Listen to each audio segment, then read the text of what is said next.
गाडीने आपली रफ्तार पकडली आणि इकडे वरिष्ठ अधिकाऱ्यांनी आपली सूत्र सांभाळली. आपण सगळे पिकनिकला चाललोय. तर कोणी मस्करी कर काय करा राग म्हणून घेऊ नका. तिथे सगळं विसरून या. परत मुंबई पर्यंत तो राग आणू नका.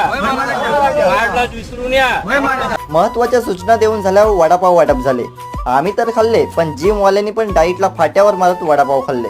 त्यानंतर थंडा वाटप झाले आणि आम्ही सर्वजण मजा मस्ती करत 7-12 हॉटेलला पोहोचलो. सर्वांनी पोटभर जेवण केलं. नंतर अकाउंटंटनी एकदा बिल टॅली केलं आणि पेमेंट करून आम्ही निघालो. तेवढ्यात खेकडा प्रेमीला अचानक खेकडा भेटला. आता एका खेकड्याने कोणाचं पोट भरणार, त्यापेक्षा त्याला जीवनदान देऊया असा सर्वांनी सल्ला दिला. खेकड्याला आजाद करून आम्ही रात्री 3 वाजता मित्राच्या घरी पोहोचलो. घरी पोहोचून पटकन चटया अंतरल्या आणि सर्व एका लाईनीत गुणी बाळासारखे गुडूप झोपी गेलो. पुढे काय झालं ते बघण्यासाठी चॅनलला सबस्क्राईब करा आणि व्हिडिओ आवडल्यास लाईक करा. आणि तुम्ही यावेळी कुठे फिरायला गेलात की नाही नक्की कमेंट करून सांगा.